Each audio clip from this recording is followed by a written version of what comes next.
ഇന്ന് നമ്മൾ ചെയ്യാൻ പോകുന്നത് നെക്ക് ലൈനിൽ ചെയ്യുന്ന ഒരു വർക്കാണ്. ഇതാണ് ആ വർക്ക് ചെയ്യാനുള്ള ഔട്ട്ലൈന്. 6 ഇഞ്ച് വീതിയിലാണ് നെക്ക് വരച്ചിരിക്കുന്നത്. താഴോട്ടും 6 ഇഞ്ച് എടുത്തിട്ടുണ്ട്. ഈ ഒരു ഗ്യാപ്പ് എന്ന് പറയുന്നത് 1.5 ഇഞ്ചാണ്. ഇത് ഫുൾ നെക്കിലോട്ട് മുഴുവനായിട്ട് വരച്ച് കൊടുത്തിട്ടുണ്ട്. ഈ ഒരു ഏരിയയിലാണ് വർക്ക് ചെയ്യുന്നത്. അപ്പോൾ ഇതെങ്ങനെയാണ് ചെയ്യുന്നത് നമുക്ക് നോക്കാം. ഈ ഒരു വർക്ക് ചെയ്യാനായിട്ട് 3 കളറിലെ ത്രെഡ് എടുത്തിട്ടുണ്ട്. ആദ്യം പിങ്ക് കളറിലെ ത്രെഡ് എടുത്തിട്ടുണ്ട്. ഇവിടെ റിംഗ് നോട്ടാണ് ചെയ്തു കൊടുക്കാനായിട്ട് പോകുന്നത്.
ഇനി ഈ ഫ്ലവറിന് ചുറ്റും ബുള്ളിയൻ നോട്ട് ചെയ്ത് കൊടുക്കാൻ പോവാണ്. 8 വൈൻഡിങ്സ് ഉള്ള ഓരോ പെറ്റൽസും ആണ് കൊടുക്കുന്നത്. അങ്ങനെ 6 പെറ്റൽസ് കൊടുക്കുന്നുണ്ട്.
ഒരു ഫ്ലവർ ആയിട്ടുണ്ട്. ഇനി ഇതിന് ലീഫ് കൊടുക്കാനായിട്ട് പോവാണ്.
അതുപോലെ തന്നെ ലീഫ് രണ്ട് സൈഡിലും കൂടെ ചെയ്ത് കൊടുത്തിട്ടുണ്ട്.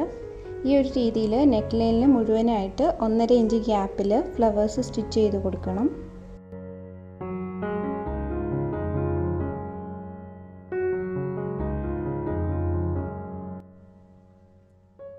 ഇടയ്ക്കുള്ള ഗ്യാപ്പിൽ ഷുഗർ ബീഡ്സും കൂടെ സ്റ്റിച്ച് ചെയ്ത് കൊടുത്തിട്ടുണ്ട്. ഇതാണ് നമ്മുടെ കംപ്ലീറ്റ് ആയിട്ടുള്ള പാറ്റേൺ. ഈ വീഡിയോ ഇഷ്ടമായാൽ ലൈക്ക് ചെയ്യണം. കൂടുതൽ വീഡിയോസിനായി ചാനൽ സബ്സ്ക്രൈബ് ചെയ്യുക. Thank you for watching.